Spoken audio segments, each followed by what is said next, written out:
11% of the world will have IBS at some point, so we should all just be open about it. Hi, welcome to the Wild Gut Project. My name is Carrie. This is all about being vegan on the low FODMAP diet for irritable bowel syndrome. Today I have a video I've been putting off for quite a while, to be honest, and it's also been requested quite a bit, so I think it's time. It's basically my IBS story.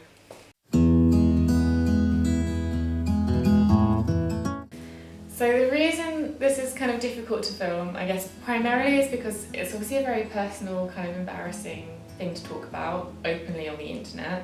But I feel like I can now, because I've kind of got through the low FODMAP diet. It's like there's a bit of distance between me and the person who had all these symptoms, and I feel like I can talk about it openly. And obviously, like, the people who follow this channel are just lovely, and everyone's really kind to each other, so it feels like a safe space.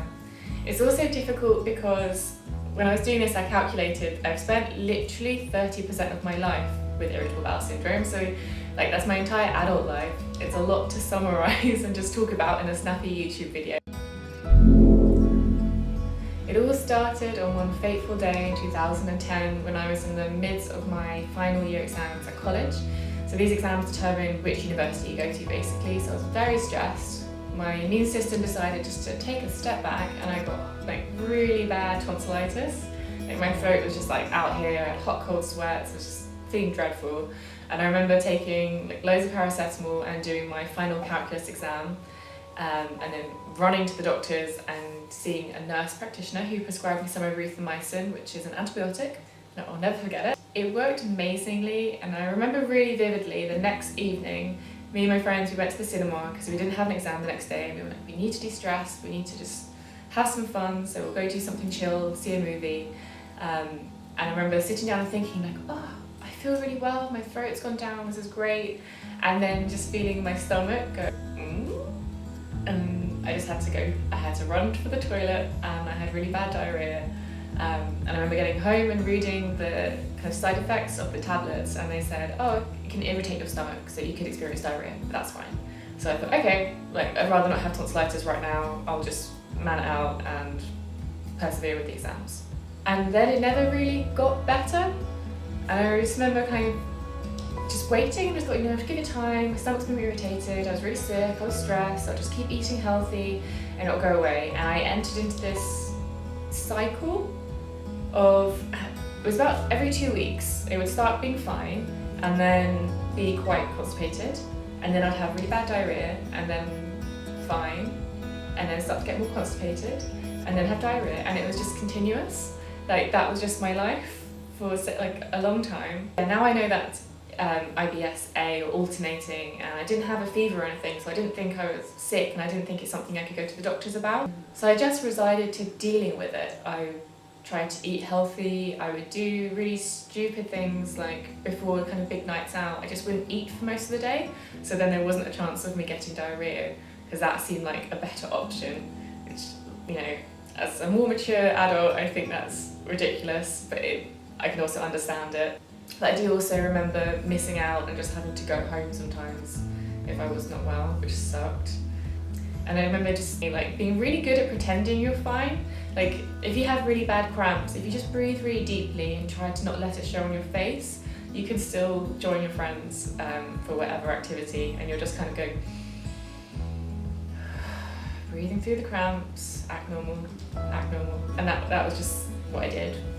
I remember going to uni in halls in the first year, or like dorms, we had shared bathrooms, and I was a really bad sleeper in my teens, which really worked to my advantage because there was one toilet that had walls rather than like stalls with gaps underneath. So that was the one I went to, and I would go at like 2 o'clock in the morning when no one was around, and that was my brilliant solution. So I'm just going to start this section by saying he is absolutely fine now, but my dad was diagnosed with bowel cancer when I was at uni, and my granddad had passed away from it in his 40s, so it's something that has like a very strong genetic component, and as a family we were told that if you have any GI symptoms, like take them seriously and get checked out. So I did, and it was really scary, to be honest, because you keep thinking the worst, and a lot of the tests are very invasive, and they all luckily came back saying you're fine. and the doctors kind of said, you have irritable bowel syndrome. He gave me some antispasmodial tablets for when I had cramps, because I kind of said that was the one that was the hardest to deal with. I was told maybe, you know, you're stressed with uni, just try and deal with that. There's nothing else we can do, which on one side I was just really glad to not have cancer. On the other, it was just kind of like, great, I'll just continue like this then, yay. So I mean, I got really into yoga, which has added to my life in other ways, but I'm not a very stressful person, so I don't think it had a massive impact on my gut, to be honest. Maybe it did. Definitely helped reduce my stress, so I think that probably, if I was a very anxious person, I think it would be worse, because it definitely did get worse around exams, which is exactly when you need really bad IBS. So then for the next few years, I basically accepted this is what life is like. I'm just going to try and eat really healthy, eat lots of vegetables, and it always used to really annoy me because I would never eat somewhere like McDonald's. I really tried to steer clear of bad junk food. I always ate loads of vegetables, and then my friends who would eat really shit food would have beautiful skin and feel so healthy, and you're like, this just isn't fair.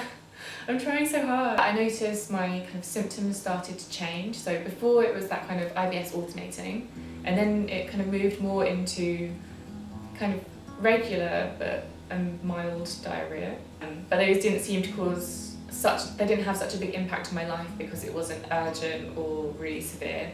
But I started to get more and more bloated, to the point where I just didn't know what my normal waist measurement was anymore, and I thought maybe this is just what happens as you get older, it's just one of those things, your stomach gets bigger as you get older. And there are a few occasions when people thought it was okay to comment on that, which wasn't very nice. And I remember when I went to college before this, I always used to love wearing high-waisted skirts, and I just had to get rid of all those because it was just too uncomfortable, and everything I wore was just very loose, or kind of the kind of fit that doesn't put any pressure on your stomach and kind of glides over to kind of conceal bloating. So that was around when I was 24 when I realised I was just bloated all the time. I started getting more cramps as well. I started getting more cramps more frequently. And then when I was 25, I learned about how animal products were made. I've been vegetarian all that time, and I think the internet kind of blew up with information about how cheese and eggs come into the world and what's involved. So I was just like, don't want any of that. So I went vegan. And part of me was really excited because you see all these articles of people that have had terrible digestive problems, they go vegan, they cut out the dairy, and they feel amazing. And that was the answer they needed. So I was like, this could be it. I'm really excited for compassionate environmental reasons, but also maybe this could be the answer to my prayers and I'll feel normal again. But unfortunately I didn't. I started to feel worse. And not long after that, I had the opportunity to go and work at a yoga retreat in Norway, where they have some very talented plant-based chefs who produce beautiful, healthy, nutritious food, which made me feel worse and worse and worse, and then the diarrhea started to become more of a problem for me again. And I remember one week actually there was a lady who came to run a raw food retreat, which is really cool. The stuff you can do with cashews is amazing, and dates, but I've never felt so bad in my, that was a very bad week for my stomach. And now I know it's probably because of all the dates and the nuts and just excessive amounts of FODMAP. I did see lots of stuff saying you have to kind of settle into this new way of eating. From what I know now about how animal products are made, I don't want to go back to that, vegan for life. So I was like, I just need to find a way to deal with this. And I started reading lots of stuff about gut health. The kind of microbiome project has kind of started coming up with stuff when I was at uni. And now kind of a lot of the data has been analysed. It was quite exciting. There was lots of stuff about prebiotics. So I started trying to have kind of garlic and onion in lots of my meals, lots of legumes and beans, just really going to town on the prebiotics. And to dire consequences, and I started to feel really bad.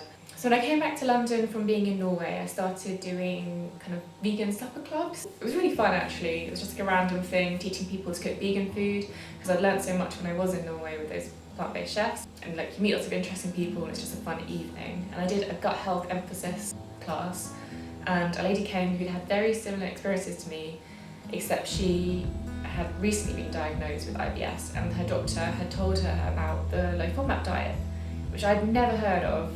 So she explained it to me and I was just like, what? Everything's starting to make sense now, and I just spent a frantic night Googling, being like, oh my god, this is it. So I think my experience with the lowFODMAP diet probably warrants another video, because this is probably getting quite long. please comment if you can relate. I know it means a lot to me and people that have messaged me to know other people are dealing with it too, and it means I'm not a crazy woman talking about poo on the internet. I hope if you've gone through some experience, it helps to know you're not alone, and I've been there too.